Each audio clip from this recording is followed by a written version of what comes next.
Le roi a approuvé l'idée d'un règlement de la crise par nos valeurs africaines sous l'arbre à palabres. Sa Majesté a appelé la classe politique ivoirienne au pardon et à s'asseoir autour d'une même table pour des discussions franches en vue de solutions africaines préservant la paix. Malgré ces démarches sans précédent, la classe politique n'a pas répondu à la hauteur. Les 5 candidats retenus n'ont pas donné de réponse substantielle à nos différents appels à la paix. Leur silence conduit le pays dans l'impasse et nous entraîne vers des procédures électorales entachées de vices fondamentaux. Depuis le 11 octobre, nous enregistrons des morts parmi les manifestants et les forces de l'ordre. Plusieurs Ivoiriens et Africains emprisonnés. La disparition progressive de la prise de conscience collective, le chaos qui se profile à l'horizon. La classe politique, par son inaction et son arrogance, a rejeté la main tendue par la sagesse africaine. Elle a choisi de poursuivre vers le chaos plutôt que vers la réconciliation. Le parallèle historique 2002-2011 versus 2025. En 2002, une rébellion armée a divisé la Côte d'Ivoire. De 2002 à 2011, 2 structures étatiques parallèles ont émergé. La communauté internationale a imposé un bicéphalisme institutionnel via des accords successifs. Marcoussis, Kléber, Lomé, Accra 1, 2 et 3.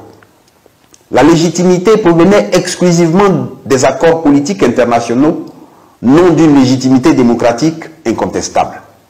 Le 11 avril 2011, cette solution s'est cristallisée. Alassane Ouattara arriva au pouvoir par un processus contesté jusqu'à ce jour. Aujourd'hui, les mêmes ingrédients se rassemblent pour la même chose. Les mêmes causes produisent les mêmes effets. Quelle différence entre ce qui s'est imposé par les armes hier et ce qui s'impose par manipulation institutionnelle aujourd'hui? En 2002-2011, au moins, la communauté internationale reconnaissait l'exceptionnel de la situation et le besoin de solutions transitoires exceptionnelles. Aujourd'hui, on nous demande de croire qu'un processus controversé, des exclusions arbitraires et un boycott massif de l'opposition constituent une élection démocratique. C'est un nouveau simulacre. Mais cette fois, les citoyens disent non. 3 vices constitutionnels irrémédiables. L'exclusion arbitraire de l'opposition. Plusieurs candidats majeurs ont été écartés sans processus d'appel équitable. Le droit égal de participer aux affaires publiques, consacré par le pacte international ratifié par la Côte d'Ivoire, a été violé.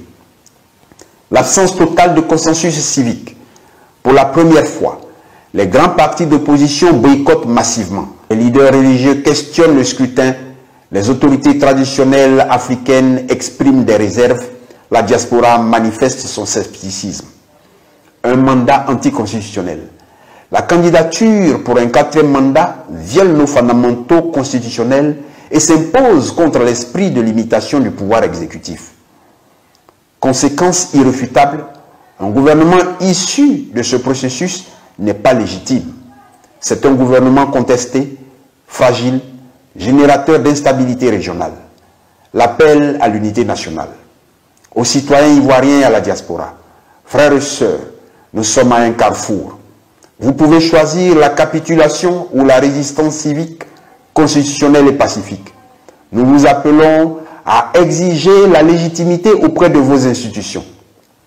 Manifestez pacifiquement pour la Constitution, signez la pétition pour une transition d'union nationale, partagée avec le hashtag Ivoire Légitimité.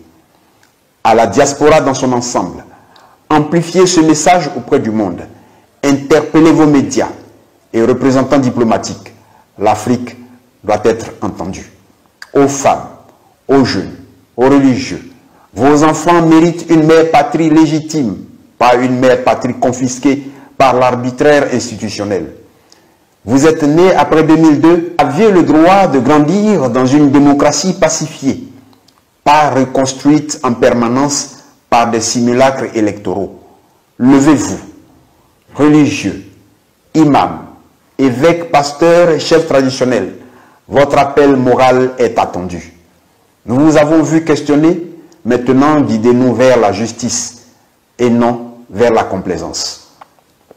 Ô rois et autorités africaines, vénérés rois, Asante Hene du Ghana, Morgana Haba du Burkina Faso, Letsi III du Lesotho, Guide Bamba du Mali, autorités coutumières de Côte d'Ivoire, vous avez répondu à nos premiers appels. Vous avez dit oui à l'arbitrage. Maintenant, nous vous demandons d'agir avec urgence. La Côte d'Ivoire traverse une crise de légitimité qui menace la stabilité régionale. Un scrutin entaché de vices majeurs s'impose. Un quatrième mandat anticonstitutionnel se dessine. Le chaos se profile. Nous sollicitons votre arbitrage constitutionnel suprême immédiat. 1. Former une commission royale africaine de légitimité électorale dès aujourd'hui. 2. Certifier la constitutionnalité de tout processus politique avant son déroulement. 3. Arbitrer les impasses institutionnelles via un conseil des sages panafricains. 4. Participer à la gouvernance de transition comme garant suprême de souveraineté africaine. Ceci n'est pas un rejet de la démocratie occidentale. C'est son accomplissement dans notre vérité africaine. Une démocratie qui manipule, qui tue, qui emprisonne n'est pas la démocratie. Nous souhaitons la démocratie version africaine, celle de la vie, celle de la réconciliation, celle de la fraternité. À la communauté internationale, vous avez accepté en 2002-2011 une solution imposée par la force armée au motif de nécessité et légitimité internationale. Vous avez supervisé des accords. Vous avez reconnu une légitimité d'exception. Comment pouvez-vous ignorer aujourd'hui une solution civique, démocratique et constitutionnelle face à une manipulation institutionnelle flagrante? Nous demandons de reconnaître les vices constitutionnels du scrutin du 25 octobre, soutenir un dialogue authentiquement africain sans ingérence extérieure, respecter la souveraineté ivoirienne de choisir ses propres solutions, comprendre qu'annuler une élection manipulée peut sauver plus de vies que son organisation forcée. L'Afrique n'a pas besoin de tuteurs, elle a besoin de partenaires qui reconnaissent sa dignité et sa capacité à se gouverner elle-même. La proposition LFA de gouvernement d'union nationale de transition. Nous proposons le dispositif CROIR, entendez par là coalition républicaine d'optimisation des initiatives révolutionnaires endogènes. 1. Annulation consensuelle du scrutin du 25 octobre. Reconnaître les vices irrémédiables et ouvrir immédiatement une période de transition. 2. Architecture gouvernementale inclusive et équilibrée. Conseil des sages panafricains, cabinet de transition de 18 ministères, commission électorale réformée. 3. Calendrier électoral révisité, septembre 2026. 11 mois de gouvernance transitoire, de réconciliation civique authentique et de préparation électorale véritablement démocratique. Ce n'est pas un coup de force, c'est une demande légitime de rectification constitutionnelle fondée sur la sagesse africaine et le droit international. Nos engagements solennels: mobilisation pacifique exclusive, rejet irrévocable de toute violence ou destruction, respect des institutions, même contestées, appel exclusif aux recours légaux et constitutionnels, dialogue sans exclusion avec toutes les forces politiques et la communauté internationale, arbitrage des rois africains pour les impasses institutionnelles et les conflits politiques, acceptation de tout processus légitime après correction des dits déficits constitutionnels identifiés. Le choix de la grandeur. Dans 20 ans, on se souviendra. On se souviendra si nous avons accepté silencieusement l'imposition d'un 4e mandat anticonstitutionnel ou si nous avons dit non, pacifiquement, légalement, constitutionnellement. L'histoire observe, l'Afrique observe, le monde observe. Ô roi, votre arbitrage sera un acte fondateur pour la gouvernance africaine du XXIe siècle. À la communauté internationale, votre soutien à cette transition sera un acte de justice envers l'Afrique. Aux Ivoiriens, votre mobilisation civique sera un acte de patriotisme et de dignité. Nous avons cru que cette fois, l'histoire allait changer. Nous avons espéré, encore une fois, que la voix du peuple serait plus forte que la puissance du système. Mais au lendemain de cette élection présidentielle de 2025, c'est un goût amer qui flotte dans l'air. Un goût d'injustice, de trahison, d'usure. Car au-delà des chiffres et des pourcentages, il y a une évidence que nul ne peut effacer. La Côte d'Ivoire vient de subir un nouveau viol de sa constitution, un nouveau coup porté à son âme collective. 4e mandat. Ces mots sonnent comme une gifle à la mémoire du peuple. Comme une insulte à tous ceux qui ont cru en la promesse de la démocratie. 4e mandat, c'est la négation même du mot alternance, c'est la confiscation du destin d'un pays tout entier. Et pendant que le pouvoir jubile, que les applaudissements résonnent dans les couloirs dorés du RHDP, une autre Côte d'Ivoire, silencieuse, blessée, se lève dans les cœurs et murmure « Trop, c'est trop ». Nous avons vu le scénario se répéter, encore et encore. Chaque fois qu'un homme s'accroche au pouvoir, c'est toujours au nom de la stabilité, de la paix, de la continuité.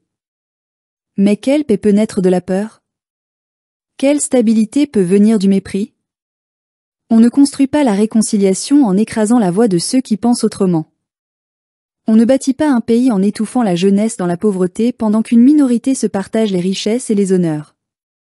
Ce 4e mandat est de trop, non seulement parce qu'il viole la loi fondamentale, mais surtout parce qu'il viole la mémoire. La mémoire des luttes passées, des martyrs de 2010, des exilés, des humiliés, des oubliés. Ce mandat de trop, c'est celui qui efface les promesses de liberté, qui transforme la Côte d'Ivoire en un champ clos de trahison politique. Aujourd'hui, le pouvoir jubile, mais le pays souffre. Derrière les chiffres triomphants, les urnes pleines à 89%, se cache une réalité que personne ne peut nier, la peur, la lassitude, le désespoir. Le peuple n'a pas voté massivement, il s'est tu. Et le silence du peuple, dans une démocratie, est le cri le plus fort. Alors oui, certains appellent à une transition. Ils disent qu'il faut mettre fin à ce cycle infernal, redonner espoir, rebâtir un État sur des bases justes. Et ils ont raison. Une transition n'est pas une fuite en avant, c'est une respiration nécessaire, un arrêt pour repenser la route. Car si nous continuons à avancer ainsi, aveugles et divisés, c'est le pays tout entier qui court vers le gouffre. Mais soyons lucides, cette transition ne viendra pas d'en haut. Elle ne viendra pas d'un décret, ni d'une conférence de presse. Elle viendra de la base, du peuple, de cette multitude silencieuse qui en a assez d'être utilisée comme marchepied pour les ambitions d'une poignée d'hommes. Elle viendra des jeunes, des femmes, des paysans, des travailleurs, de tous ceux qui n'ont plus rien à perdre sinon leur chaîne. Le pouvoir actuel croit que le temps efface tout, que la mémoire s'émousse. Mais nous n'oublions pas. Nous n'oublions pas la promesse d'une Côte d'Ivoire libre, souveraine, digne. Nous n'oublions pas que ce pays ne doit pas être une monarchie déguisée en république. Nous n'oublions pas que le peuple, quand il décide de se lever, est plus fort que tous les régimes, que toutes les armées, que toutes les propagandes. Oui, il faut se lever. Pas pour brûler, ni pour détruire, mais pour dire non. Dire non à la résignation, non à la confiscation du pouvoir, non à la manipulation du droit. Se lever pacifiquement, mais fermement. Se lever avec la foi de nos ancêtres, avec la mémoire de nos luttes, avec la certitude que la vérité finit toujours par triompher. Ce combat ne doit pas être celui d'un camp contre un autre, d'un parti contre un autre.